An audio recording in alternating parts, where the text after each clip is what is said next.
Hello everyone and welcome back to Nintendo Everything Refresh, the weekly podcast where we keep you up to date as to everything new and exciting in the world of Nintendo. I'm your host Nick Serpa, joined today by Nicholas Shade. Hello everyone. And we also have a new voice that I'm super excited to have on the show. We've got Tom Chaplin.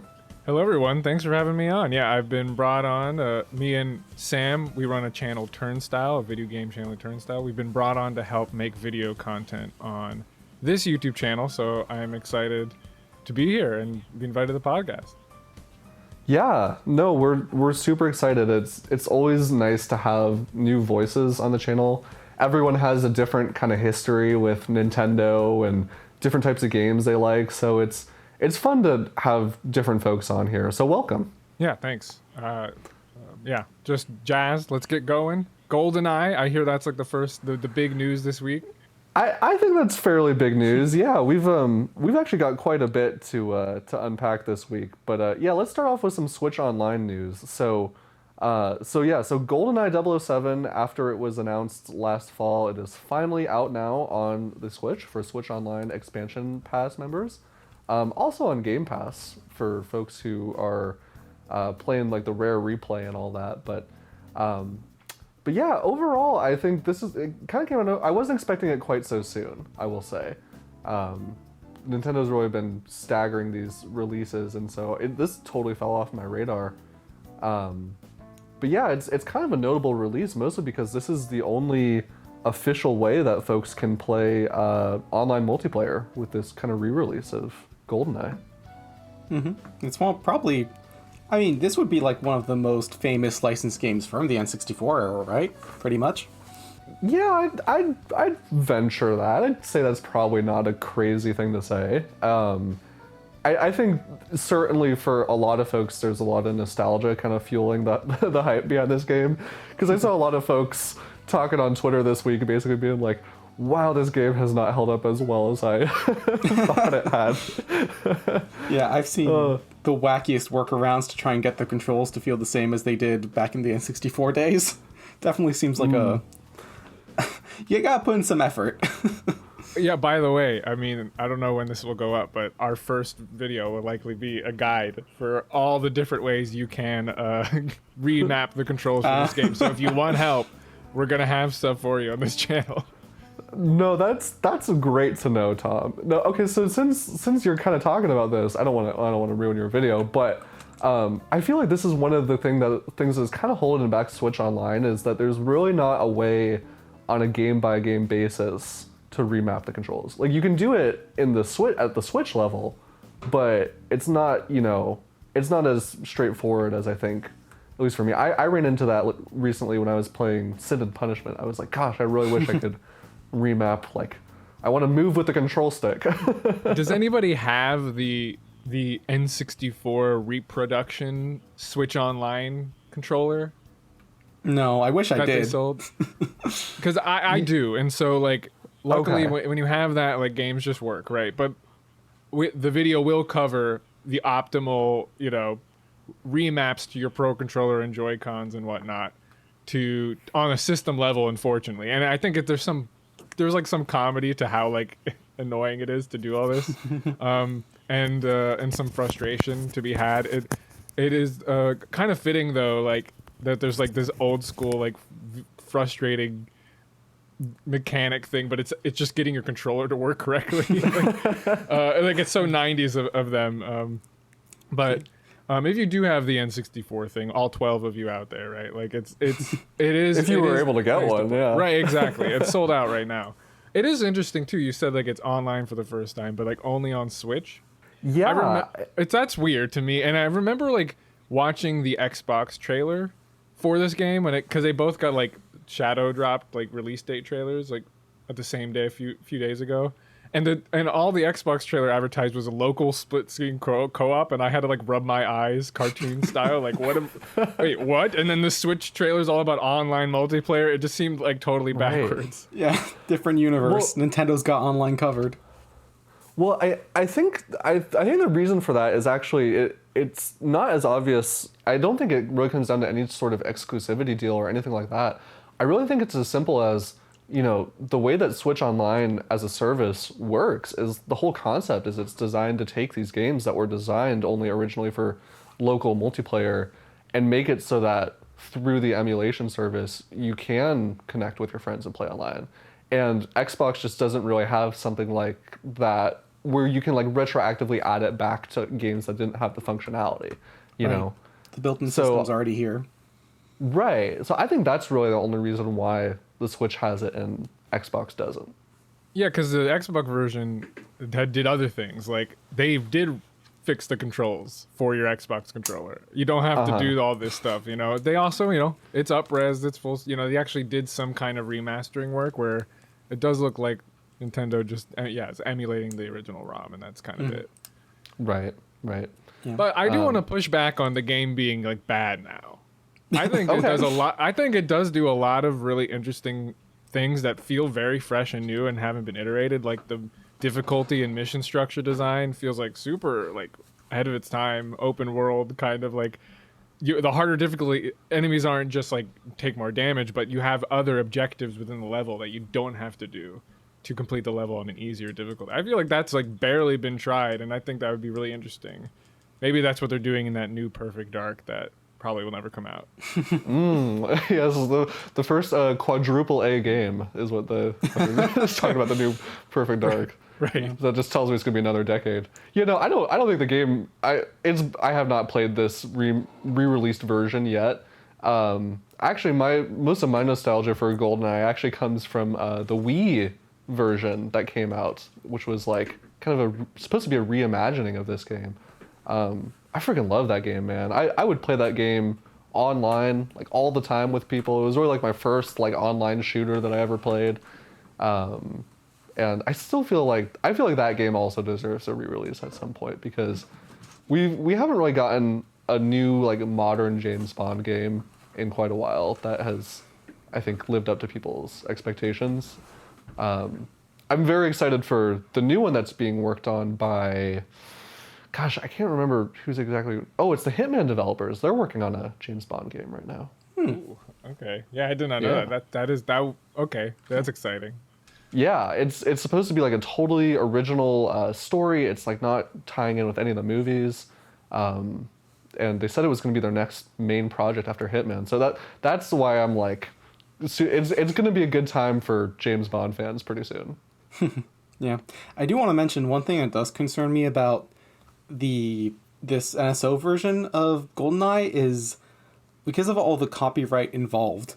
That's already an impressive thing to manage to get on Switch, but it also does mean that if the copyright expires at some point, I don't know if they're going to be able to keep it on there. They might just have to smoothly release it, and because all of the NSO stuff is only accessible if you're online and whatnot, there's no way you can download it to play it later. Yeah, though I can see where that concern is coming from. Nicholas, I don't think you're going to have to worry about that, because I think whenever they release the next Switch hardware, it's going to be a clean restart for Virtual Console backwards compatibility. We're just going to start over anyways. So right. Well, at least if that happened, it wouldn't be completely arbitrarily like unpreserved, like Fire Emblem Shadow Dragon translation, and like that. Nintendo owns all the rights to that, and they still are gonna they let that lapse too and disappear. So if the I don't know who does it, MGM, who I don't even know who has the rights. It's probably if that's out of their control, it's out of their control, Yeah. Well, yeah, so that is out now. So if you've been playing the GoldenEye 007 re-release on Switch Online or on Xbox, let us know. I'd really like to hear what more people think about it. A little bit more Switch Online adjacent news. Not really big news, I think, for most people, but worth mentioning. If you've been taking advantage of the game trials, you can now play Uno. Not for a long time, mind you. These things only usually last for about a week. This one, I think, so it's actually been going on in Europe, but if you want to play here in North America, it will be available until February 6th. Yeah. So you could say that we all have Uno. It came installed for free, or we can all install it for free for about a week. Yes, that's a good point. Yeah, We're this is gonna not get exactly... a news story like next week of it underperforming from Ubisoft. Well, it's funny you mentioned that, because I think like 2 weeks ago there was a new patch for the game that apparently broke a lot of things with the Switch version. Of Uno. Yes. How do you break Uno? Stuff like installed content in terms of DLC not working correctly. I think reactions not working. I think the UI got messed up. Oh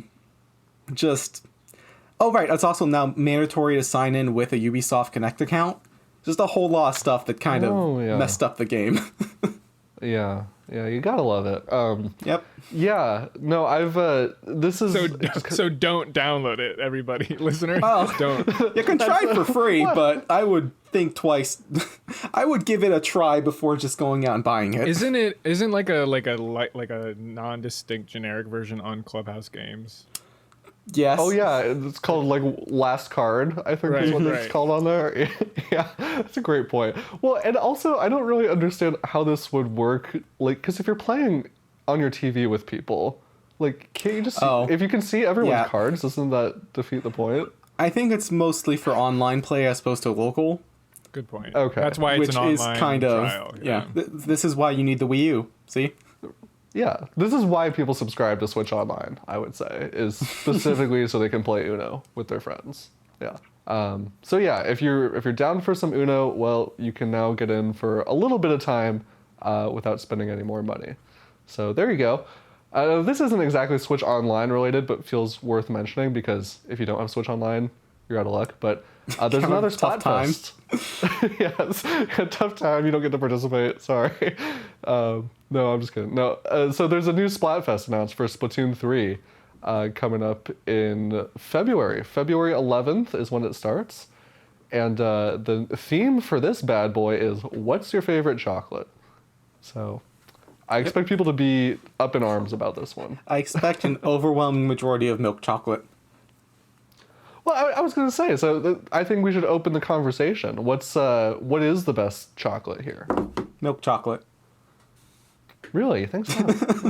I mean, technically dark chocolate is healthier, but I prefer milk chocolate by a decent margin. I just don't like white chocolate, so I would just vote against them for them to lose. That's kind of my line. But is it? I'm not plugged into Splatoon 3 like I was the older games, but I remember like Splatfest were more like, which idol did you like more? You didn't even care. You know what I mean? Is that kind of how it's like the same person winning every time? The same? No, actually, it's been kind of varied. We've had 2 if you count the demo like Splatfest, but otherwise it's been a different idol every time. So first was Shiver, second was Big Man, third was Fry. Gotcha. So it actually has been kind of varied in that regard.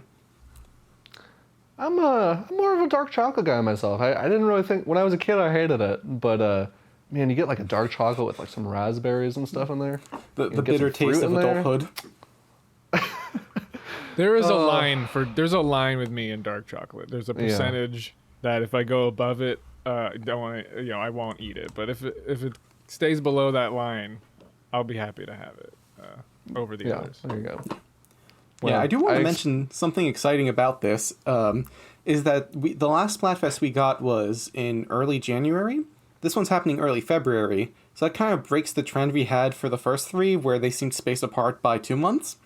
Because first was September, then November, then January.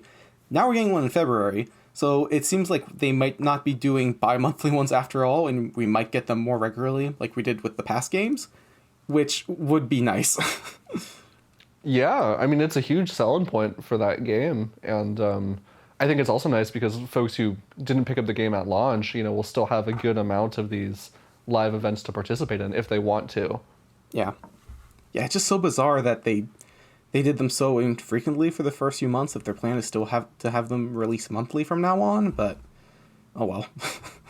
Yeah, and I'd imagine, they've been pretty transparent in the past, so they have a lot of other content coming, so if they can keep up this cadence of Splatfest, and then we're potentially going to get some type of, I presume, some type of expansion, or they've mentioned paid DLC in the past. Yep.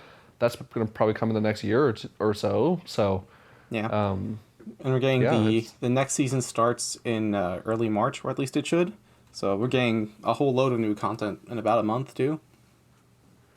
Yeah, I'd imagine if there have been some, I mean, there are always rumors of a Nintendo Direct, but if there is a Nintendo Direct happening soon, I'd imagine we might get a little bit more Splatoon 3 news. It feels like, since the game came out in September. Yeah. Yeah.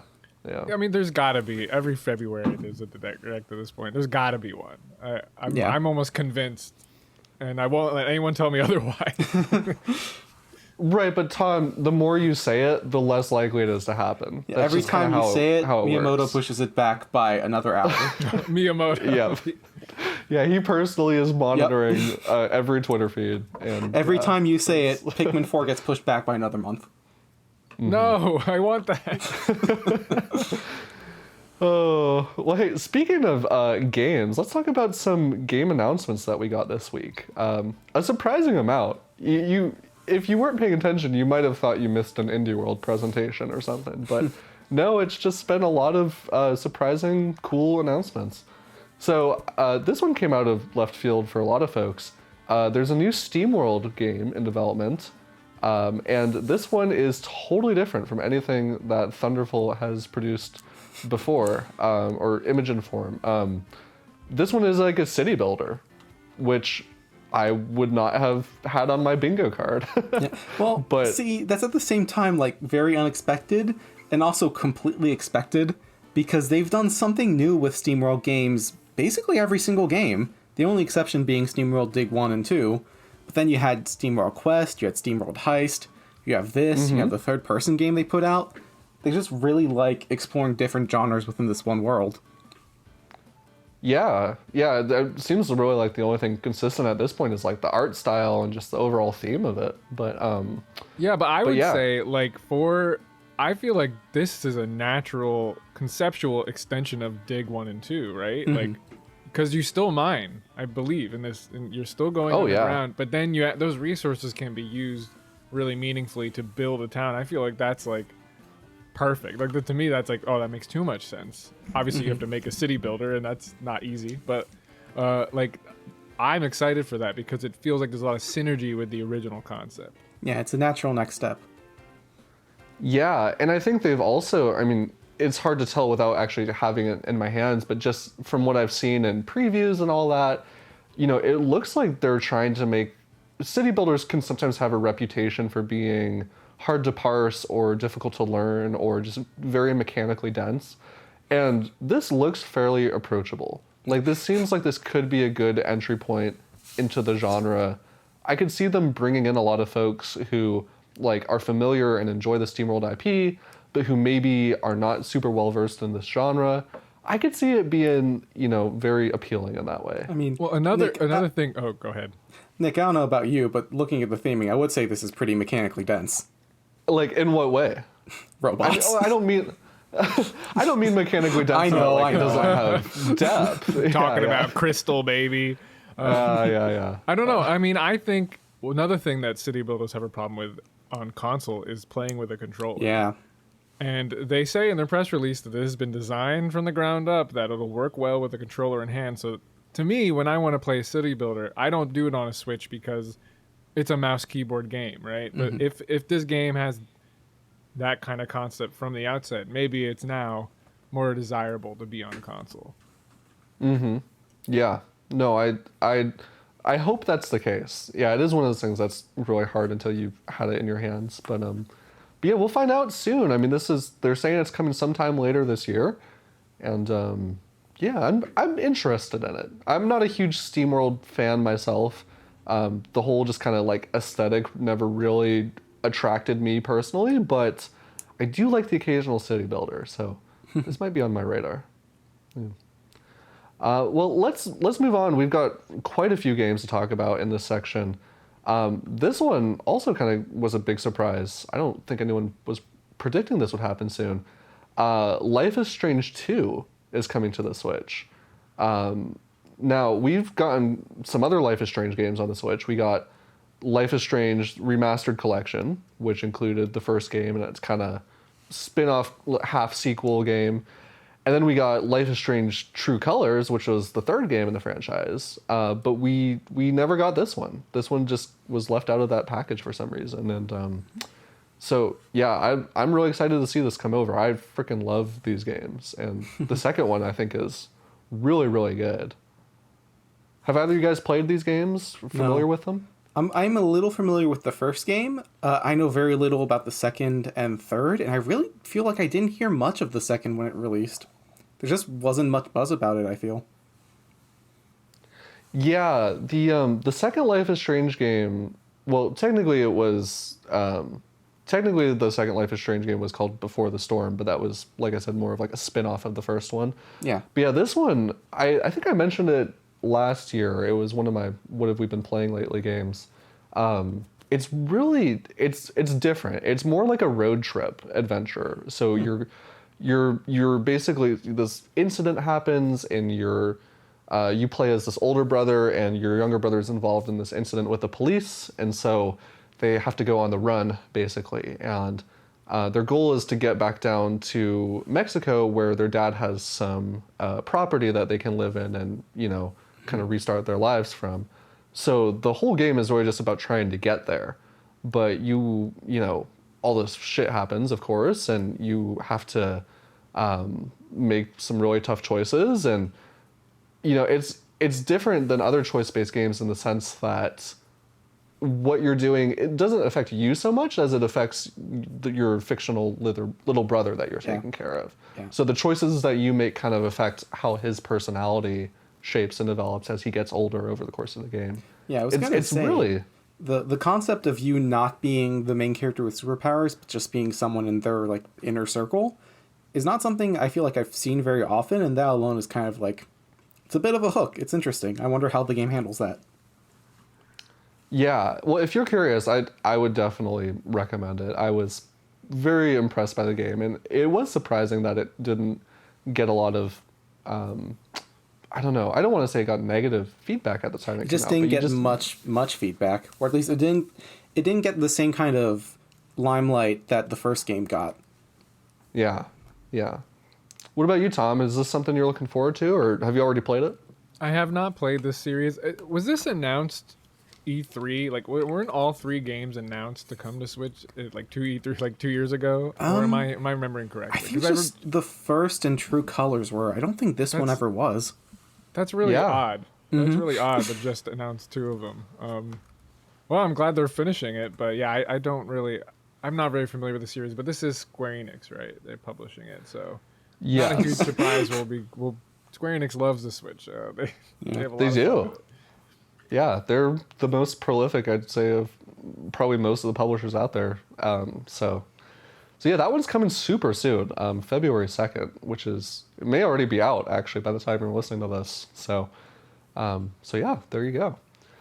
Now, here's another port that is coming over. This game is Trek to Yomi, which originally came out mostly on Xbox and Steam. And this one is, if you see a trailer for it, you'll probably recognize it. It's a very stylized black and white kind of samurai experience where it's a side scroller, but it's all kind of done up in this very dramatic, classic samurai film aesthetic. And it's not a super long game from what I've heard. It's something you can get through pretty quickly. But I think I remember Dennis was playing this one, if I remember correctly. And I remember, if it wasn't him, it was someone I knew. But this game got a lot of really great feedback at the time it came out. I think it was on Game Pass and everything too. Yeah, it is on Game Pass. That's how I played it. I didn't beat it, but yeah, it's got that golden era Japanese cinema like look to it, and also the kind of plot too, the samurai plot. It is also like, I mean, for an indie game, it's a really like beautiful, almost taxing game. I'll be interested how the Switch handles Trek to Yomi, because even on on Xbox, it's a really good looking kind of effect heavy game, and it runs really well, and it's all about like quick reflexes and reaction times and samurai gameplay. So that would be my curiosity. Yeah, from the launch trailer, it seems like it's been poured over pretty well. I mean, obviously, it's a trailer, so it can be kind of fancied and done up, but it looks like it's running pretty well. At the very least, the visual style is intact, and it seems like that's kind of the most important aspect of the game. So that at least is preserved. Mm-hmm. When you were playing through this, Tom, do you feel like I don't want to be reductive or anything, but is this a more style over substance game, or would you say that mechanically, there's enough depth here to keep folks who that's very important to them, keep them satisfied as well? Yeah, I mean, if I had to compare it, like when I was playing it, I was thinking about Sifu, the PlayStation exclusive kind of cinema inspired, but like Chinese martial arts. And it was a like simpler game than that, but similar in its kind of scale. Camera angles are pretty static. The rooms are not huge. Like it's trying to have the cinematic experience, and so a bit linear in how you play it as well. So there's ways that the scope is kind of constrained, and it makes sense because it's not a huge game. Gotcha. Mm-hmm. Well, I think it's a good fit for the Switch. I mean, this, for me personally, just because of the focus on the visuals, I can see myself wanting to play this on the big screen rather than on a handheld, but I love that it's coming over. Give other folks a chance, folks who may have missed it. And yeah, Trek to Yomi, that's coming out January 31st, so also might be out by the time you're listening to this. Gotta love all these basically shadow drop games. Always a nice surprise. All right. This one, gosh, just a lot of surprises this week. So I don't know if are you all familiar with Road 96? No, I haven't heard of it. Yeah, I'm not either. Okay. So this is another road trip adventure game that came out on, this was, I think, also a Game Pass game. Lots of Game Pass games coming over. And it's very much a choice-driven adventure game. So you kind of have to decide as you're trying to basically flee this this fictional country, and the choices you make and who you decide to partner up with, and do I want to hitchhike with this person or whatever, they all kind of affect the story. So that's kind of the elevator pitch for this game, and I guess it did well enough that they're making a prequel. So Road 96 Mile Zero is a prequel to that game. And interestingly, they're adding in like some rhythm elements, which is kind of strange because as far as I'm aware, the original game didn't really have any rhythm game elements at all. Huh.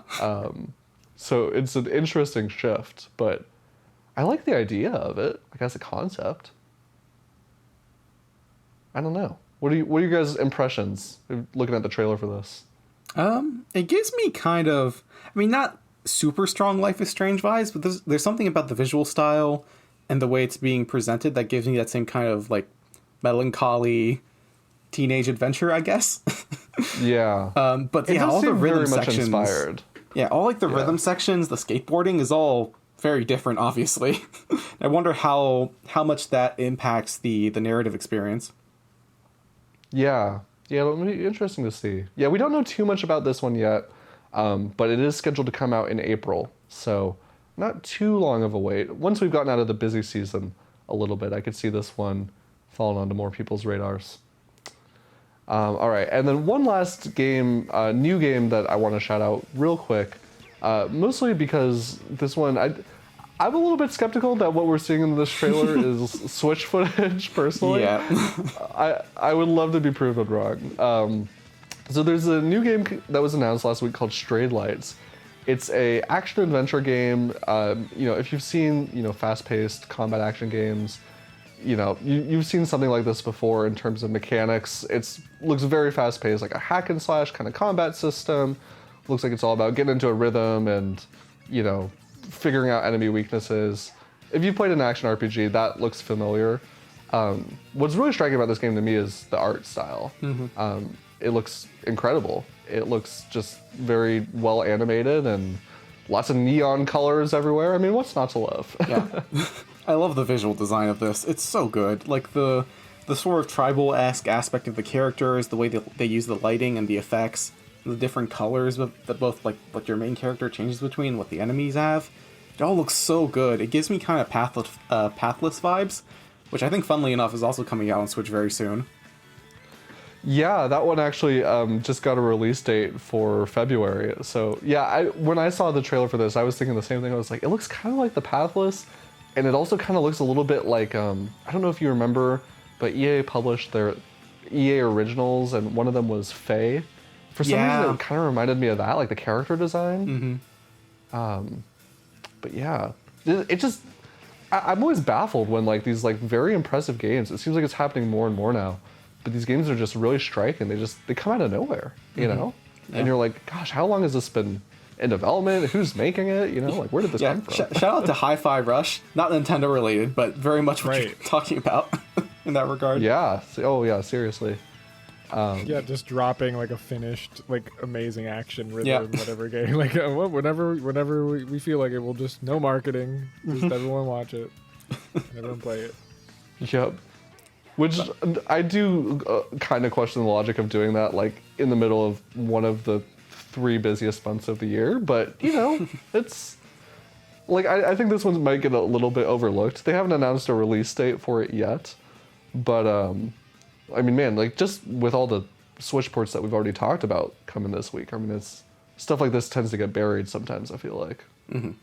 All right, well, that about wraps it up for new announcements for the week. Obviously, there's a lot of smaller stuff and can't get to everything, but I think that's most of the big stuff.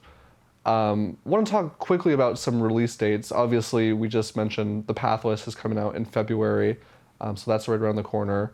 But we also got a little bit of news out of the Xbox event that happened this week. For those of you who aren't following all that, Xbox had a big kind of showcase event where they talked about some of their upcoming projects and gave some updates, and one of those games was Minecraft Legends, which is Minecraft's take on a real-time strategy game. Still got a lot of the, you know, classic Minecraft elements. You're still building bases. You know, they're really touting co-op, and playing with your friends is a big function of this game. But yeah, now we know that this is right around the corner. It's scheduled to come out April 18th on the Switch with full crossplay, so that's exciting. It just made me notice how long it felt like it took Minecraft to start branching out into having a bunch of spin-off sequels. Like, Minecraft has been huge for years and years and years, but it wasn't until, the Telltale story-based game that we started getting Minecraft spin-offs. And even then, we've only gotten Dungeons, I think, and now Legends. So that's really an untapped market that they're finally starting to really dig into. Yeah, it does kind of feel like when Microsoft bought the IP way back when, which it's been a while at this point, I think a lot of people thought like, oh, they must really have a lot of, you know, grand plans with this franchise, but they have been kind of slow to put out new projects. Right, they haven't even updated Minecraft for Series X yet, like to get full ray trace, whatever. They haven't even done something like that yet, and you would think that'd be like the easiest thing to do. Though I will say, out of all the Minecraft spin-offs, this one is definitely the most interesting to me, and I probably will try it. I guess it's hard because Minecraft is like every game in one, to think of like a spin-off that stays true to like its roots, but also like is a good game in its own right. I imagine that's difficult to like get an idea for that feels like it fits. Yeah, no, I can see that. Well, and that was why I was always a little bit baffled when they did decide to make that Telltale Minecraft game, because I was like, well, Minecraft isn't really known for its storytelling, you know? Yeah. It's a pretty wild direction to be taking it in. Right. But yeah, something like this makes a little bit more sense. I know Louise was really excited about this one when it was first announced. I think, you know, for me personally, the thing I like with Minecraft really is just occasionally popping in to build something, and that's about it. So I don't know if I'll be picking this up personally, but yeah, it'll be an interesting experiment nonetheless. Yeah, I think that's probably the thing I'm most excited for with this. I don't have too much interest in this game itself, but it makes me look forward to what else they will try in this franchise and how they'll proceed from here. Yeah, I'd imagine if it does well, you know, I'd imagine they have all kinds of ideas, but it's probably just like, okay, which ones can we actually execute on and have market potential? Make me a Minecraft JRPG, and you might have my interest. Just play Dragon Quest Builders. Those are fantastic games.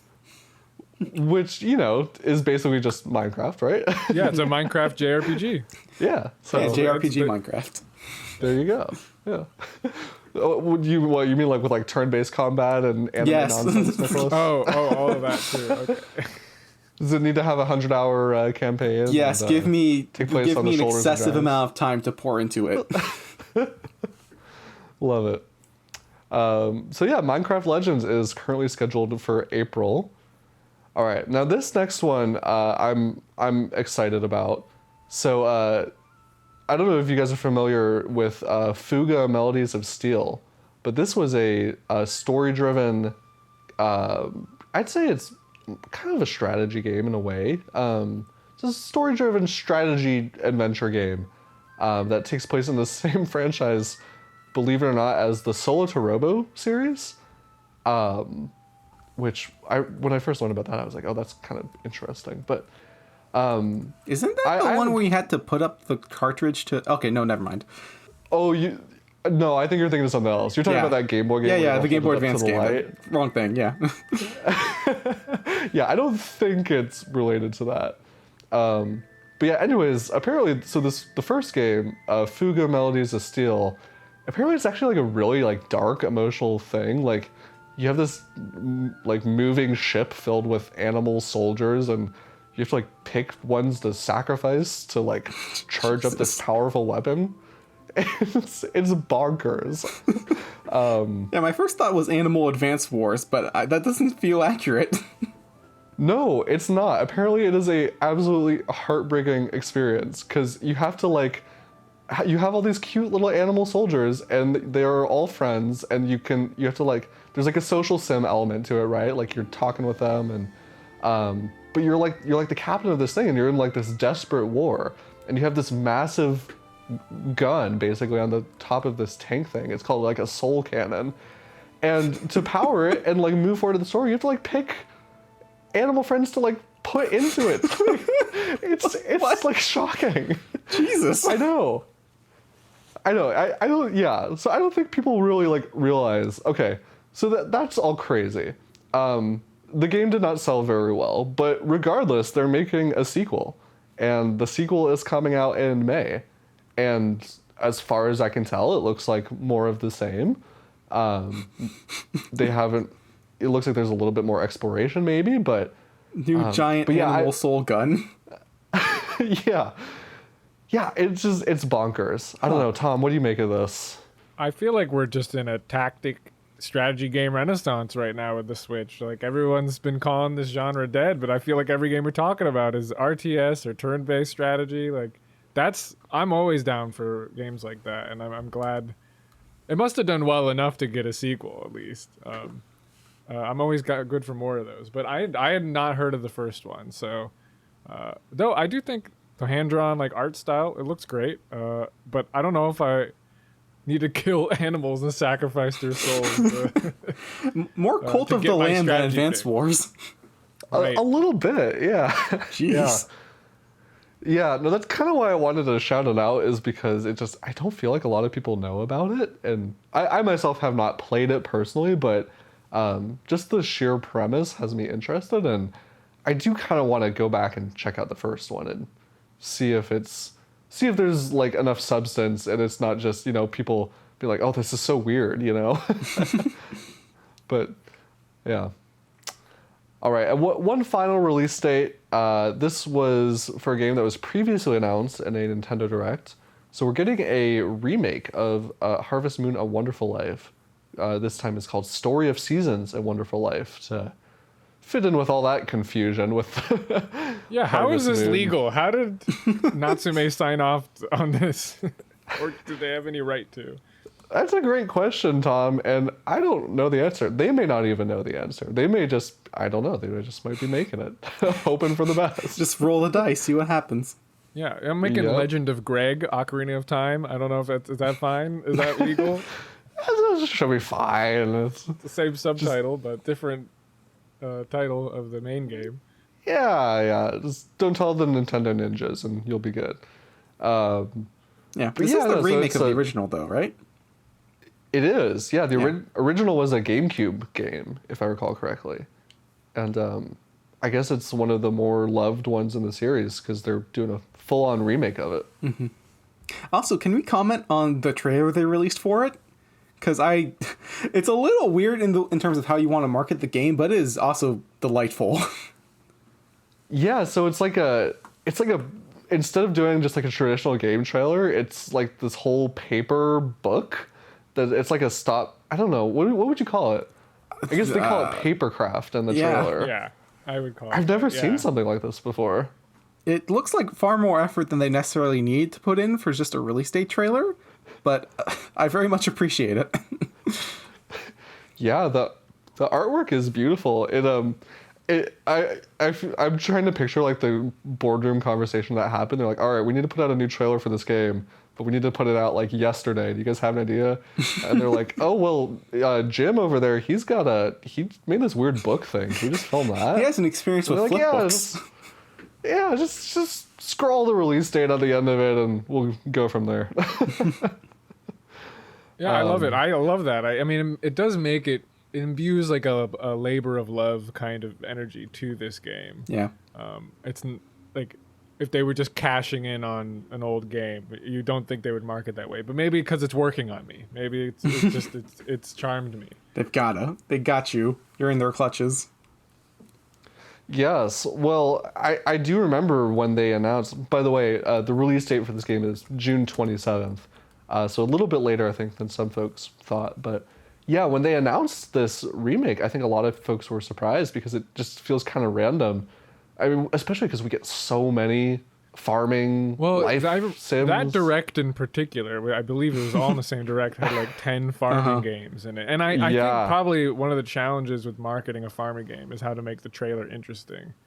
Because they're all farming, and so maybe that's what they're doing here. But yeah, I agree. It feels like it has at least has some retro pedigree to stand on than maybe some of the newer ones. Yeah. We'll find out. I think people are still, as much as people were joking that with all the farming games in that last direct, it does seem like there's still a decent appetite for them. So it feels like it's also just it wasn't really like we used to get games like farming games, but it really feels like a proper genre now. It feels like there's enough games out there that you can kind of call it its own thing at this point. All right, well, that about wraps up our release dates that we wanted to hit on this week. A couple other quick news stories. Not going to spend too much time on these, but felt worth noting, especially this first one. So we talked a little bit about Sonic Frontiers last year. I played it.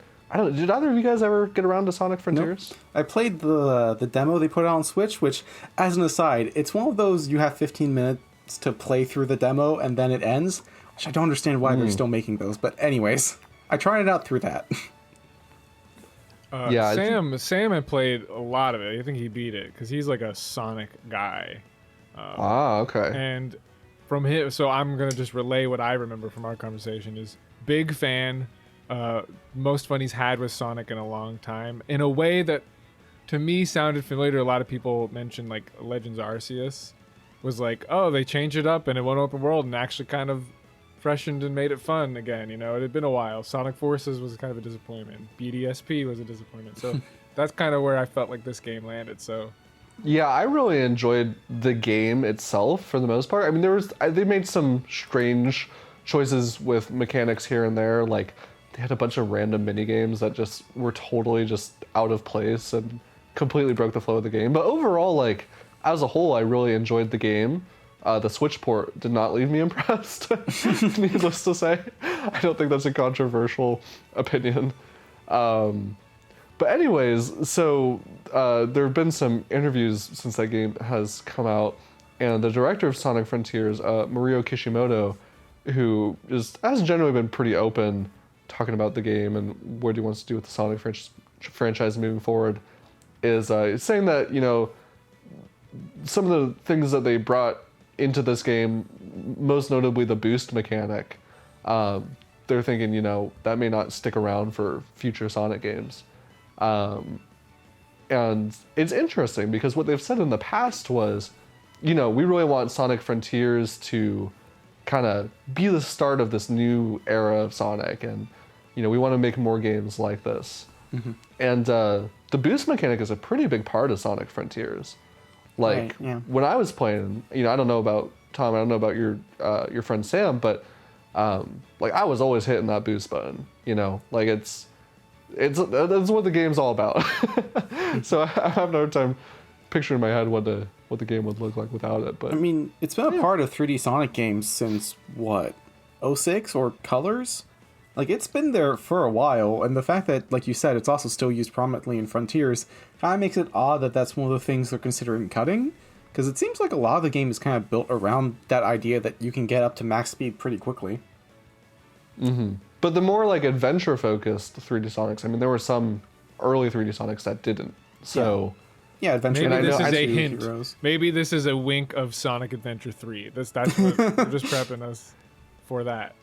it could be, I'm referring back to the story that we had up on Nintendo Everything, and it said that they're talking with Kishimoto about the mechanic, and they're saying that it's something that they experiment with. But they also said, this is a quote from the story. They said, quote, he also brought up wanting to challenge what sort of level designs are possible in Sonic without boost, referencing the Sonic Adventure games.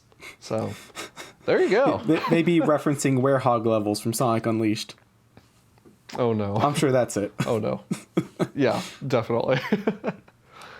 So yeah, I don't know. It's just an interesting tidbit. It doesn't really mean anything. I mean, Sonic Frontiers just came out. Like, it's going to be a while, most likely, till we hear about whatever's next for the franchise. It's getting a ton of DLC, isn't it?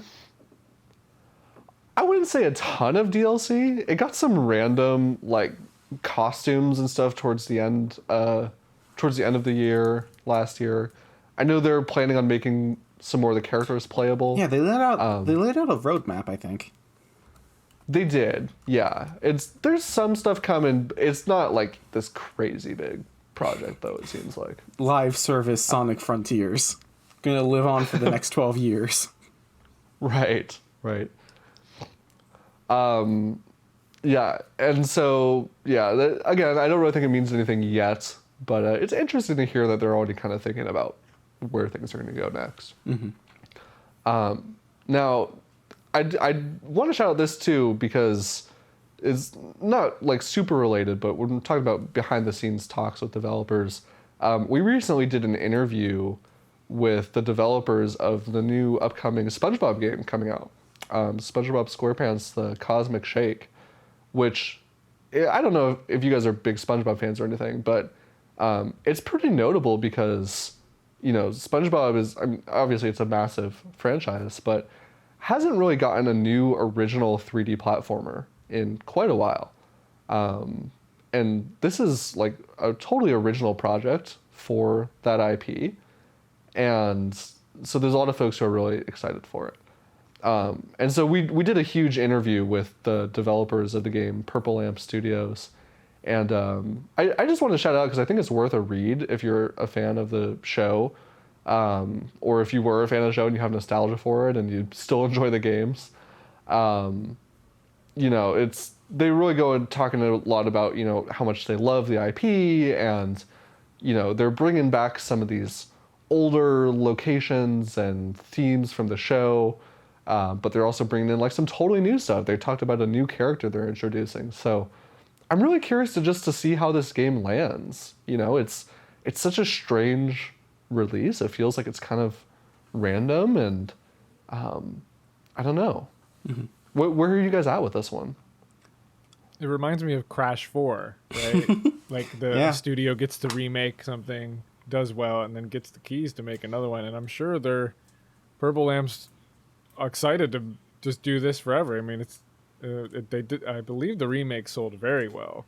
I'm not sure how this game will do, but I'm sure that they'll keep doing SpongeBob as long as it, keeps helping fund their studio, right? It's a great opportunity, one of the biggest IPs to kind of get the reins to it. Yeah, it seems like they're genuinely putting a lot of care into the product too.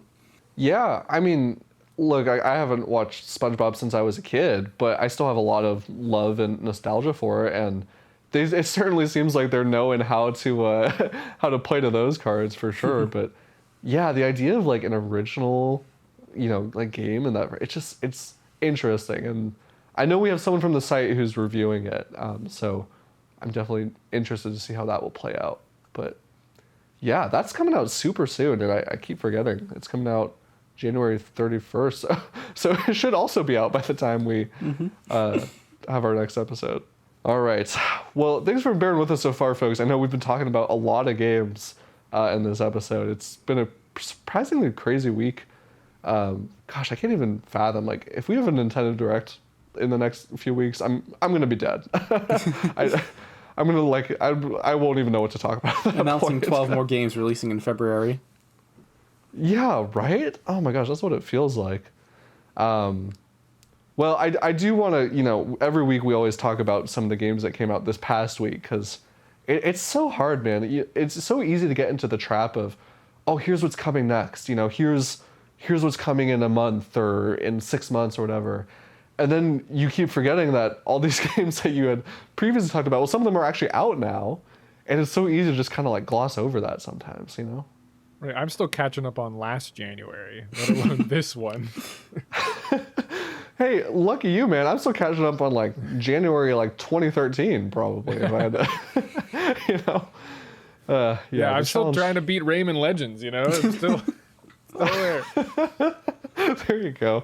Wow, was that actually a January 2013 game that you just like pulled deep into your brain? No, it is not. Wasn't it supposed to be, and then it got delayed?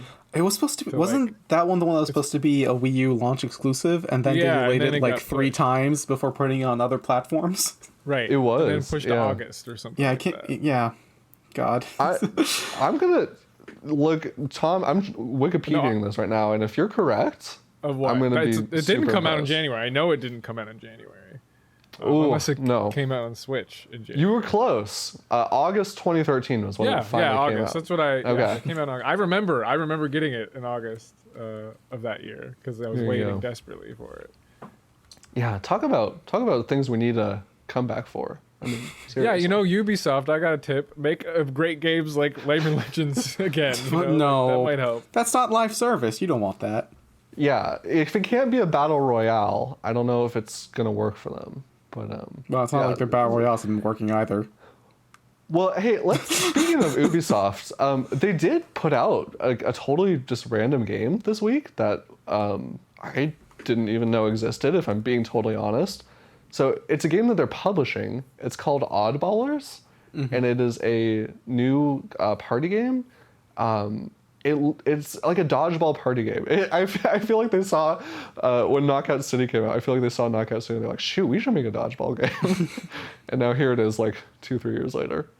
But yeah, it's a party game where you're throwing dodgeballs at people, and there's the predictable level of absurdity. Trailer shows people getting run over with vehicles and pushed off ledges and stuff, so just your average family-friendly fun. Yeah. I don't know about the visual style on this one. It looks a little... It doesn't appeal to me personally, but the gameplay itself looks just wild.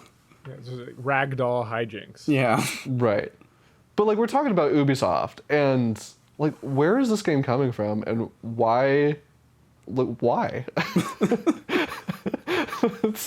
I know people love these types of games, but I mean, shoot, with everything that happened the past few weeks with them, where they had to cancel all these projects, saying that the Mario Rabbids game underperformed, this is why they had to cancel them. They had to focus, all hands on deck for Oddballers.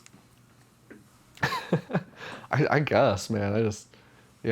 I really would love just to spend a day at their offices and just walk around and be like, just be a fly on the wall. What's going on with you guys? Yeah. Ubisoft's so huge. They've 80 companies that can be developing smaller games like this, right? And different divisions of Ubisoft that are kind of developing and publishing.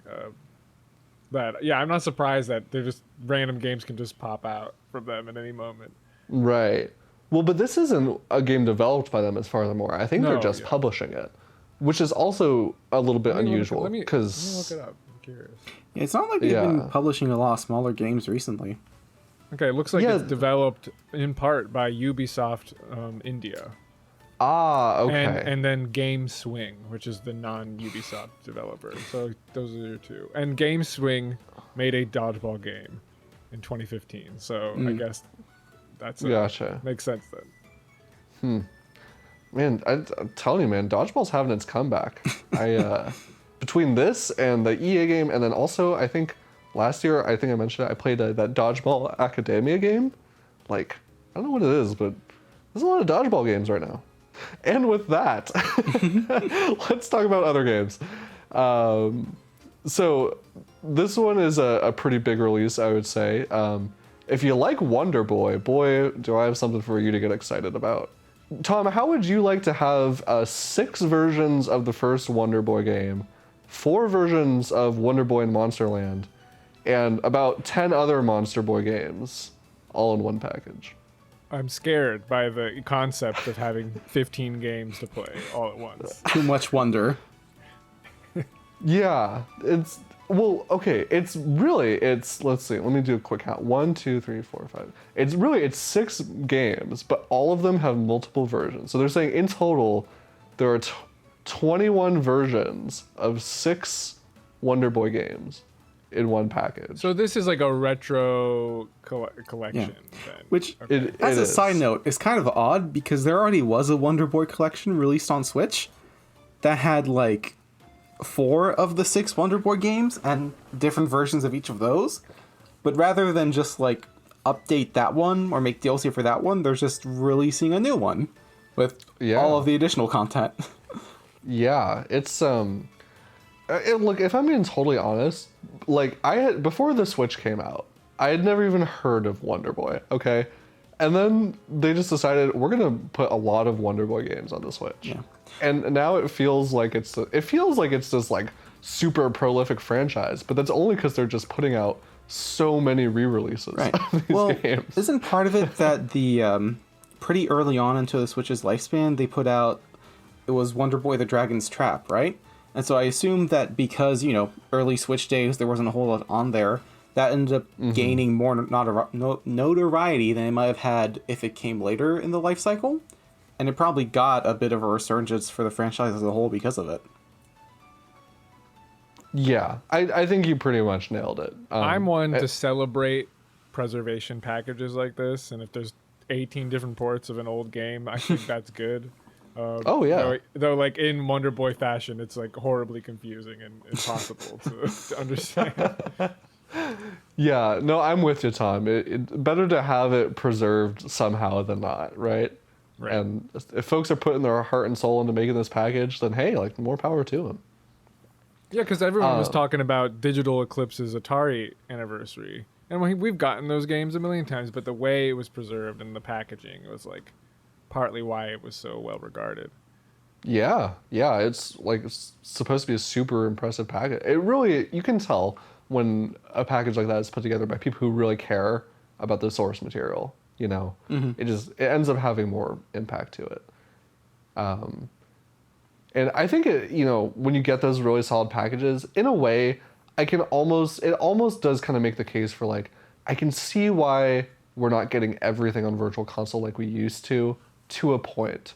You know, like if companies would rather put together these like really, like just beautifully done, comprehensive, packages of old games with all these extra behind the scenes stuff and all that, like if that's the trade-off, is not having it on Switch Online or whatever Virtual Console equivalent comes next, I think I can be okay with that.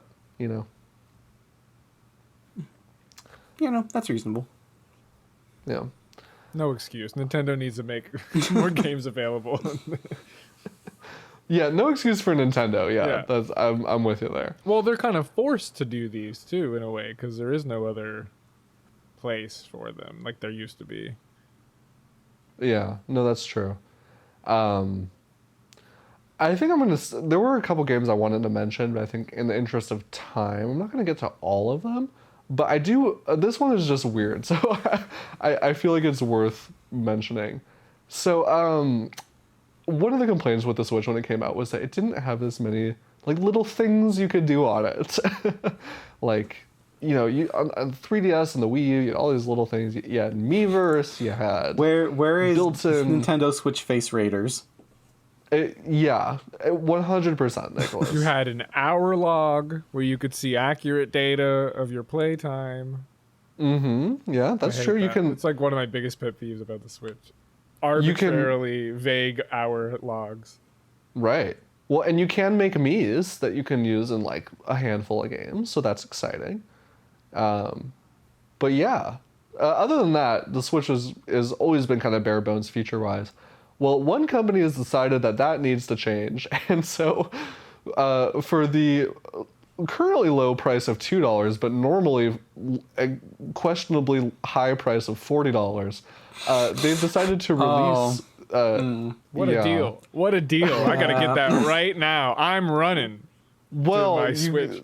You kind of do unless you want to spend $40 on it in a few weeks. But yeah, they're deciding to put out. They call it NOS, New Operating System, and they're calling it a Switch operating system to turn your favorite console into an amazing and surprisingly small personal computer. And, I can't. So this thing has like 5 functions. You've got a calculator. You've got an image gallery, but notably, not like a gallery of your images. It just has some images in it already, as far as I can tell. You've got a notebook. You can type notes, to-do list. Oh, your basic PDA functions from like the mid-2000s. Right. So, I mean, I get how this is kind of cute, but at the same time, it just kind of seems like a bad smartphone. Yeah, I don't think anyone, when people were saying we want more features on the Switch, I don't think anyone's saying, I really need a calculator. That would just make the package complete for me. Yeah, and also $40 is a bit of a tough Yeah, that's just one of those, like, hey, we're pricing it at 40, but then putting it 95% off, so some people are going to be like, what a steal, and buy it when they wouldn't have anyways. And then if someone does happen to buy it when it's at $40, then they're just making off like a bandit. So it's not great, right, but it is what it is. No, there is a game in this pack. They call it just a puzzle. It's a charming puzzle game. Minesweeper. I don't know. God, I hope. I honestly copyright. Yeah, you probably can't do that. Yeah, probably not. What do you make of this, Tom? Is this what you've been waiting for? I don't make of it. I don't make anything of it. I've been starting to think I don't want to call this shovelware because it looks kind of unique, and I think that's kind of a harsh term for most games. But we get so many just random things that come on this way. And I'm like, what is this? And I think I'm weighing whether or not we should have a segment for future episodes called Shovelware of the Week, where we just pick just an absolutely just bonkers game that just randomly popped onto the eShop, because we would have no shortage of games to talk about in that case. Right. The floodgates are open, and they've been open on the Switch. It's so funny because we're drowning. Yeah. Yeah, right. And it's like, I remember like how the marketing of the early year of Switch was like how curated and particularly are about every game that makes it on there, and then it started selling, and it's like, okay, open it, everyone can come in. You have a game, you have an OS with cats in it. They realized, they're like, shoot, why only take a 30% cut out of some games when we could let in literally all the games and get a 30% cut? And it seems to be working well for Nintendo, so good for them. Although the eShop just nowadays in general, I just feel like it's just a mess to sift through. Like if you're not actively looking for something, or you don't check it every week, you're gonna miss so many great games. Yeah, you're better off using some other site. Like I think Deco Deals is usually one that a lot of people refer to, but just something else that you can look at to try and find what most people tend to like on the platform, or what's on sale, or what's gotten good reviews. The actual eShop itself is kind of lacking in a lot of that functionality. But it is a shame because I'm sure there's a lot of actually good games that are just lost, in the shuffle of all this other stuff too. Yeah. Not to say this is, I haven't played this game. Maybe the operating system is really, really good. Something special. This is true. Yeah. The Windows 10 killer. Yeah, hey, the door is open if someone wants to send us a review copy. Render games. What do you review for this? Our inbox is open. I don't know. No. If only there were... Yeah, just to speak about the floodgates being open, if only there were a podcast where a bunch of folks who write for a Nintendo site would talk about like some cool games that are coming out on the system. Impossible. And I've never heard of that before. Yeah, that would really be a killer idea. I think someone should get on that. All right, folks. Well, that just about wraps things up for this week's episode. Thank you, everyone, as always, for tuning in so far. But before we go, we're going to end with our classic segment, What Has Everyone Been Playing Lately? Which I think, okay, Tom, since you're new around here, we were mulling this out last week. We were like, we need like an actual catchy name for this segment, not just like, what have we all been playing? Oh, man. So I'm putting you on the spot here. Yeah. Oh, gosh. That was a tough one. All right. Well, that's okay. I this is about what I expected, but I'm open to suggestions. Look, next time I come on, I'll have a name. All right. I'm gonna hold you to that. All right. Okay. Well, let's start with you, Tom. What are some of the games that you've been playing lately? I've been playing one game and one game only because it's so long. And Fire Emblem Engage. I'm a big Fire Emblem fan. I've played every game Nintendo lets me purchase legally. Because half the series you can't play. That's true. But for this game, I was suspicious of all of the stuff about it, obviously, right? Okay. Toothpaste head, and like, you were asleep for 1,000 years. You're an all-powerful dragon. Like, that's so, like, the whole premise. That's never happened. Yeah.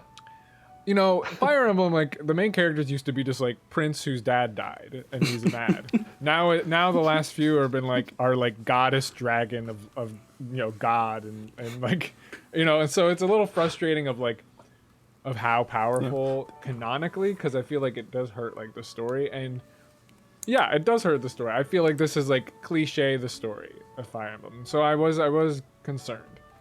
Okay. But when you actually get into the game and you start playing the missions, it's the most classic map design strategy gameplay this series has had since probably Awakening, and that I love, and it's giving me the core gameplay loop I love about Fire Emblem.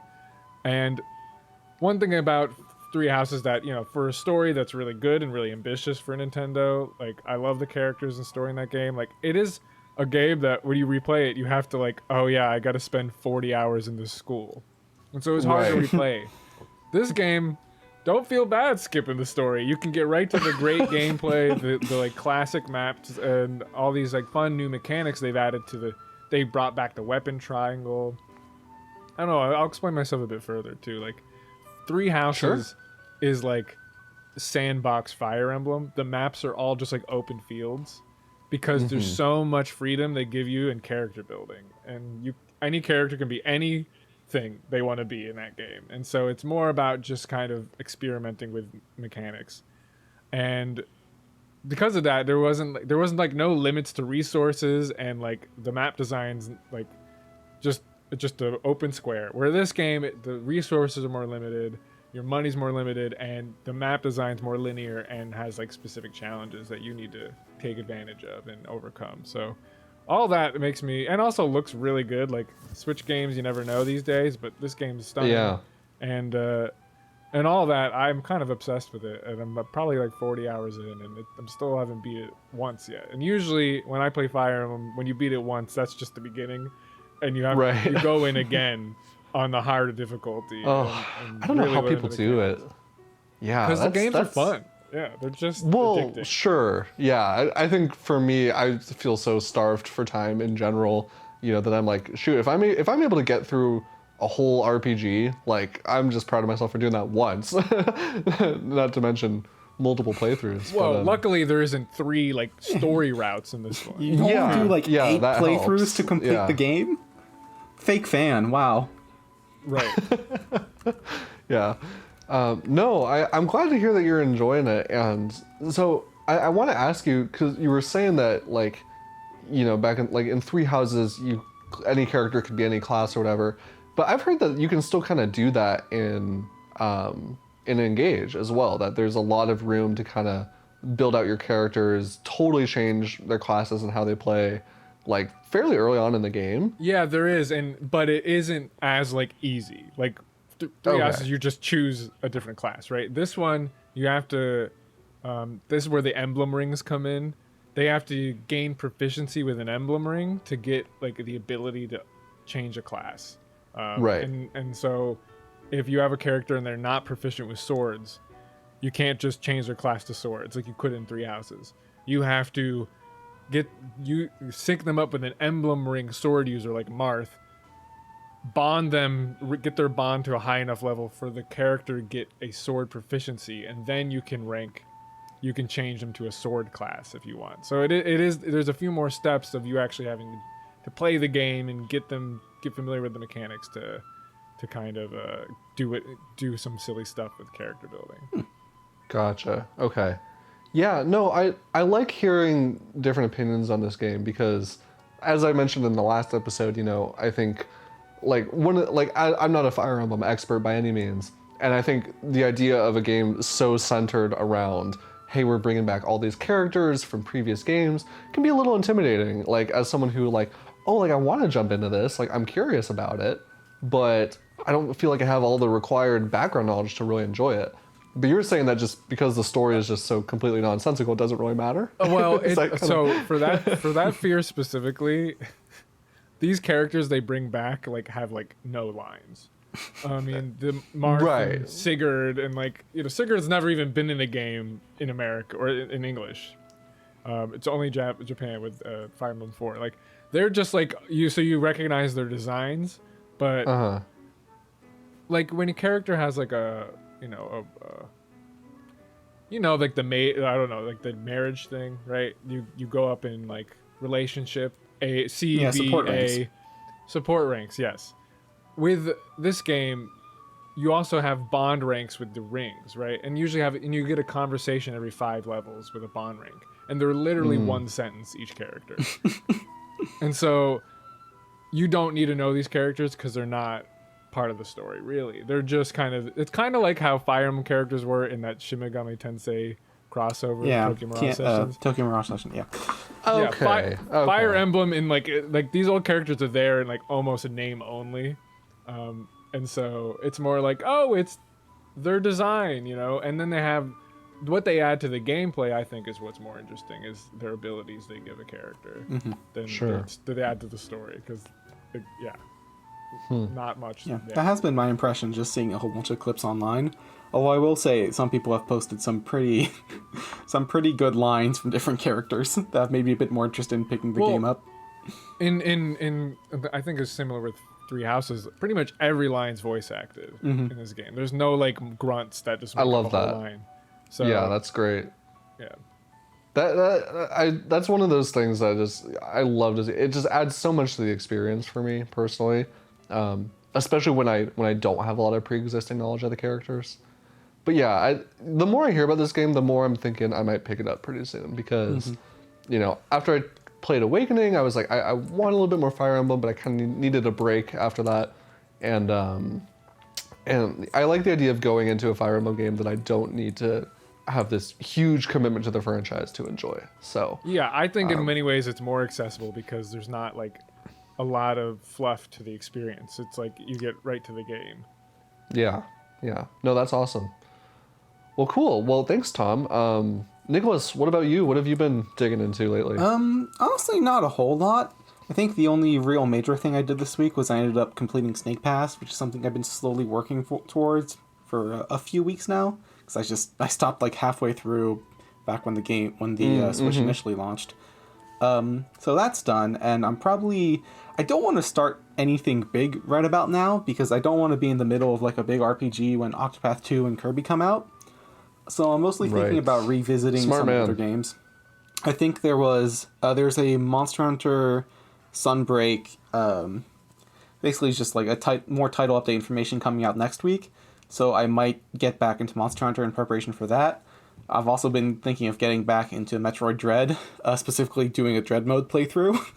Because I'd started that, and that was an interesting experience. I've done that. I started that and then gave up, I think, of the Kraid boss. I was okay, I did the first boss without getting hit once, but I was getting exhausted by Kraid. Yeah, it gets... From the little bit that I did of that, resilience. I think I got past the first boss and stopped sometime after that. It's rough. It is an experience. Yeah, I have a lot of respect for people who are able to like dive deep into those hardcore boss rush modes and just be like, it's not so bad until you get to the boss, because then you have to perfect the boss without getting hit. But there's so many checkpoints throughout Dread that like you can get through it with only one heart, whatever, one hit. But when you get to the boss, it's over. Yeah, I don't want to imagine what the final boss is like on that. Oh man, Nicholas, you say you're gonna get back into Monster Hunter, but did you ever really get out of it? Because I feel like we talk about it. Well, I mean, once a month at least. Technically, I never actually really played through the content added in the second and third title updates. I kind of just watched it come out and read up some stuff on it, but I didn't get back into the games. I think because I was getting a little bit burnt out on it at that point, and also some other big stuff had come out, like Xenoblade, that I was mostly focusing on. So I kind of just let it pass me by.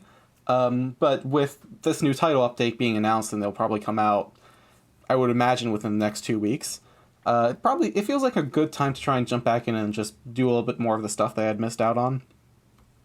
Yeah, no, that sounds like a good way to kind of like get into something fresh, but not burn yourself out before big experience. Yep. Yeah, that's kind of where I'm at. Yeah. Yeah, that's pretty much where I'm at this week. I was really excited actually. I watched the Xbox showcase and I saw the new game that you mentioned earlier in the show, Hi-Fi Rush, and I was like, this game looks like it's built for me. Like I have to play this. And I've been playing it every single day since it came out, and it is so freaking good, guys. Like I was blown away. So I love rhythm games. So I already had just kind of a natural inclination to be interested in this.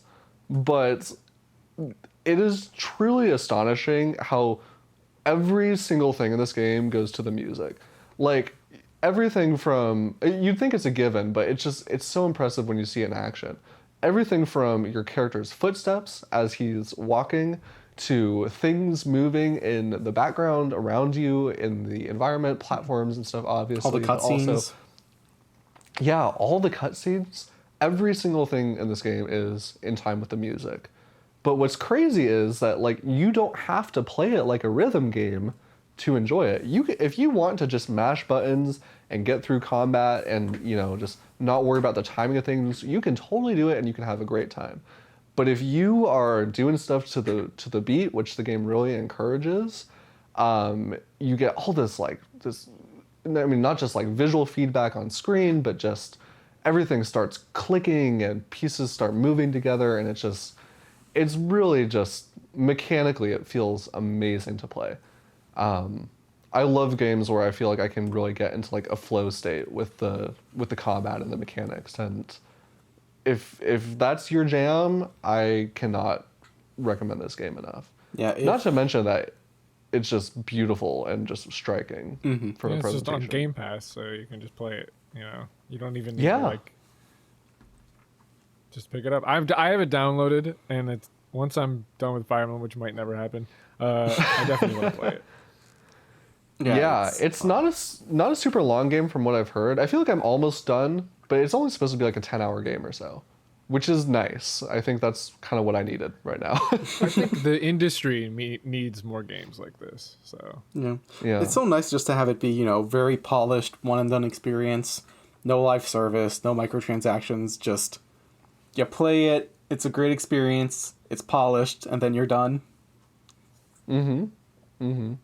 Yeah, and it's I was also just surprised to see that this game was made by Tango Gameworks of all studios.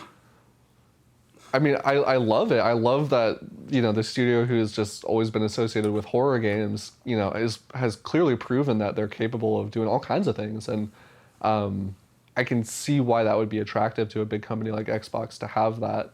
But yeah, it's just a very different type of game for Bethesda and Microsoft in general, and I also just think if Tom, if you're feeling a little bit burned out with the writing on Fire Emblem Engage, this game will make you laugh most likely. If you have a tolerance for like corny puns and, you know, just airheaded characters, but like really fun dynamics between it's got some great writing, I think. Yeah, I could use a break from the friendship can help us defeat any enemy dialogue that every single story event has in Fire Emblem Engage. Yeah. We'll do it together and overcome all odds every time. How many times do they actually say the word engage in Fire Emblem Engage? Well, it's like Power Rangers. Like they have to say it to transform. Ooh, you know, that's the word engage. Engage. You know, yeah, I know, right? Like it is like this key word that like initiates the transformation. So, but they don't like say it like in the story really. Have you guys heard that thing where it's like when they say like the name of the game in the game, like that's when the credits should roll. So it's like if they say the word engage in Fire Emblem Engage, that should be the end of the game right there. Oh, when you boot it up, every time you boot up the game, a new voice actor will say the title. Isn't that just Fire Emblem Heroes then? Fire Emblem Heroes does the same thing, doesn't it? Right. Yep. Oh, do they? Okay. There's a mechanic where you pull for rings of like it's like gacha. Oh, okay. You pull for rings, and so there is a bit of that, and you get like a portrait of a character from one of the games, and they can boost your character stats or something. So there is a little bit. I mean, luckily they don't charge for anything, but there is a mechanic that they could charge if they wanted to. Jeez. Yeah, it looked like there were a lot of potential, like, from what I saw, it seemed like there were a lot of currencies and ways to upgrade characters. I was like, oh, this could have gone south very fast if it. There is, and luckily they didn't, capitalize on that like they could have. Yeah. They were making enough money from Fire Emblem Heroes. They don't need to. It's a Fire Emblem game every year too. Like last year I spent 100 hours on 3 Hopes. Like this is crazy. I know, and that's why I'm so behind on this franchise. Is I'm just like I feel too far gone at this point. I'm like shit. Like I didn't really like discover this franchise until like the Switch era. Really, like I knew about it before then, but I didn't really get curious about it. And then at that point, I had all these great games. And I was like, oh my god, I want to play this. I want to play this. Where do I find the time? And yeah, that's why it's been a slow roll, but we'll get there someday. All right. Well, that just about wraps up our episode for the week. Tom, thank you so much for joining us. It's been great having you. It was a pleasure. Thank you. And and we're excited to see the video content that you and Sam put out. It's going to be great to have some new voices on the YouTube channel. Yeah, stay tuned on the channel. Subscribe if you haven't.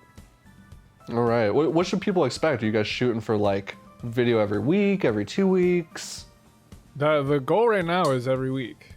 Get a video out every week. Something fun and entertaining and hopefully informative about Nintendo and the new games that are coming out. So awesome. And you mentioned at the start of the show you guys have another channel that you're running at the same time? Yeah, this is what we were doing, and we've been brought on because of that work. I wrote a review and a guide to that Fire Emblem Shadow Dragon NES release that you can't buy anymore. Like we have some stuff like that, and if you want a taste of what'll be on here, there's some stuff that you can kind of get a head start and kind of get a vibe for our style. Awesome. Well, thanks for joining us, and thank you as always to all of our listeners for listening to our podcast. This has been episode 41, and we really appreciate all of you who have been sticking with us from the beginning.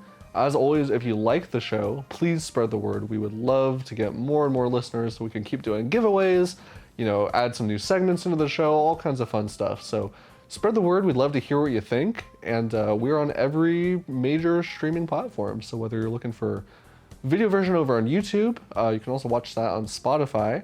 And we've also got audio versions on pretty much every podcast platform. So if there's one we're missing, let us know, and we'll see if we can get it up there somehow.